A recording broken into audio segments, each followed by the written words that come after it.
Infiltrator veterans from the Phobos Strike Team are elites, operatives, masters of stealth, sabotage, and precision warfare.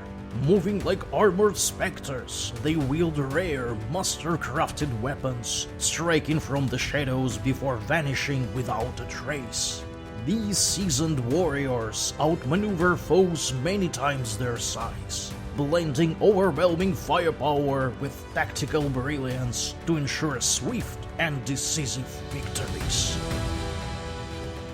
Hello my friends, my name is Max and today we're building an Infiltrator Veteran from the Phobos Strike Team kill team. As always, by the end of this video we'll figure out answers for 3 simple questions. Does this mini look cool when assembled? Is it fun and easy to build it? And how does it look next to other minis? As always, we start with the torso. In this case, these are beats 43 and 44. I have cleaned up both bits of the torso. They should be assembled like this, and I'm going to glue them. And this is our torso so far. Next, we need to find legs. Let's start with the right one, beat 45. This is our right leg. It should be assembled over here, like this. And this is our torso with the right leg in place. Now to the left one, beat 46. And this is our left leg, cleaned up. Both of the legs had a fairly prominent mold line. Took a while to clean it up. And this one is supposed to be sitting somewhat like this. This look is a bit wonky. And this is gonna be our legs position. As a next step, they suggest we drop this pal on the base, but I would like to assemble him first in order to see where he should really be. That is why we skip this step, and we go to beats in yellow. We flip page, and these are our instructions. So we need to find some specially sprue beats. 23, 24, and 25. Let's start with these two for the right arm with a bolter, 23 and 25. How do you know he is a veteran? He has a purity seal on his gun. Took me a while to clean it up, and these are the 2 beats that are supposed to build this gun. Should be assembled like this. And this is our gun assembled. Looking very, very cool. This gun is supposed to be sitting over here. There is no lock here, so it's purely up to you how you want to have it.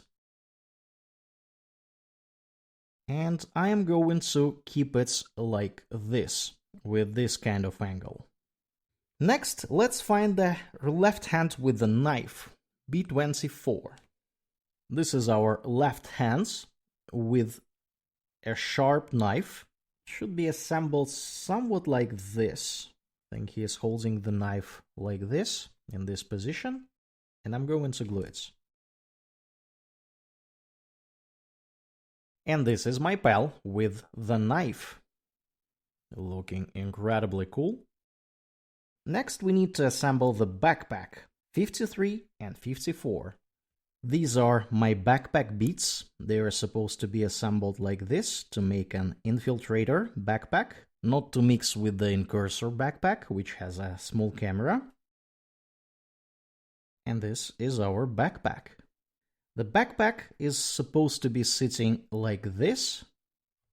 Going to glue it. And this is our torso with the backpack in place. Next, all sorts of things are assembled over here.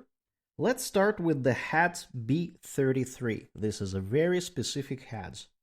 And this is a very specific hat because he has a scar running on his left side of the face. That is how we know he is a veteran. Should be sitting over here, somewhat like this.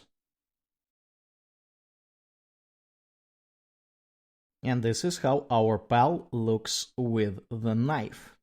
A really, really cool looking miniature. We move forward. We need to add some additional things here and there. Let's start with the purity seal B26. This is our veteran rank purity seal. Should be sitting on his chest, somewhat like this. Really hard to see and really hard to attach. There is also a lock-looking thing over here, which makes me think it should be sitting on the edge of his chest.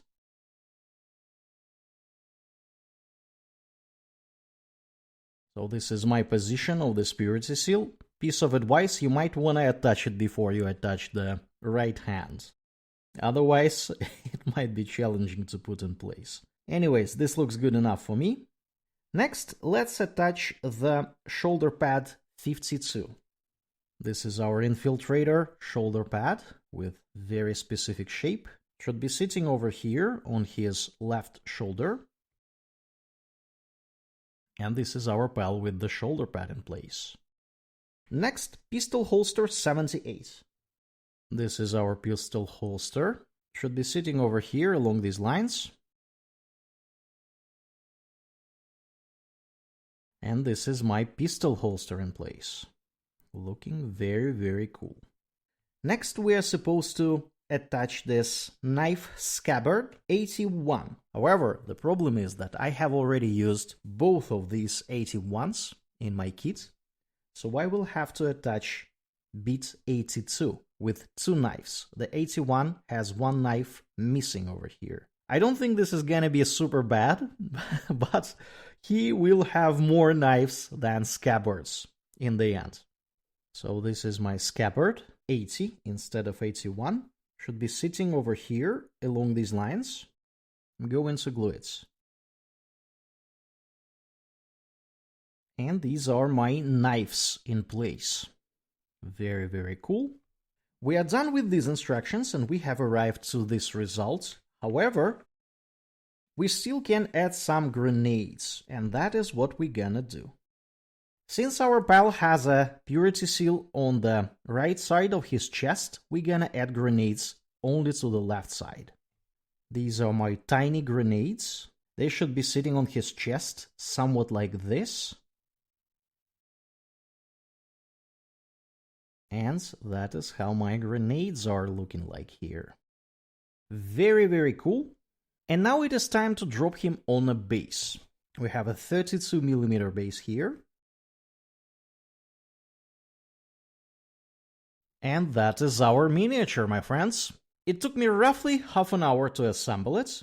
I will give it 5 service skulls out of 5 for the sheer fun of building it. This mini looks incredibly cool, has a lot of small details. This veteran is amazing. And I will give it 4 out of 5 for its ease of assembly. Mainly because of this purity seal that was really hard to put in place. But other than that, actually nothing particularly bad was happening here. This mini is fairly easy to build. Probably should be 5- out of 5. This mini might require partial assembly for this purity seal, for example. However, I think everything else is fairly easily accessible. I don't really see any good reasons to build anything partial here apart from it. Maybe even the purity seal should be already attached when you paint this mini. And let's take a look how this miniature sits next to some other minis. Of course, we have an Infiltrator Sergeant over here. Both of these look incredibly cool. They are clearly belonging to the same unit. Same size, same decorations, same kind of gear. Looking very, very nice together. Comparing to an old captain, Space Marine captain, this mini looks like a human mountain, but this is just purely because old captains are very, very small. They even have a smaller base, 28mm base, or even 25, I'm not entirely sure. These are how these look together. And of course, compared to a modern Terminator, this mini looks fairly fine. The Terminator is clearly larger and bulkier, but this Phobos Space Marine actually looks really, really nice and cool, and the proportions are all right here. This is amazing. He is not looking small compared to a Terminator, which is really nice. And that's a wrap for today, my friends. If you enjoyed this video, don't forget to hit that like button and subscribe to the channel. It will help you to catch more content like this and support me in growing the channel. Share your thoughts on this mini in the comments below. I'm working to make my videos more helpful and I need your inputs. Check the description of this video for a Google form link and share. What's your biggest struggle when building Warhammer 40 game minis? Make sure to check the video that you see now on your screen. Thanks for watching, and I will see you next time.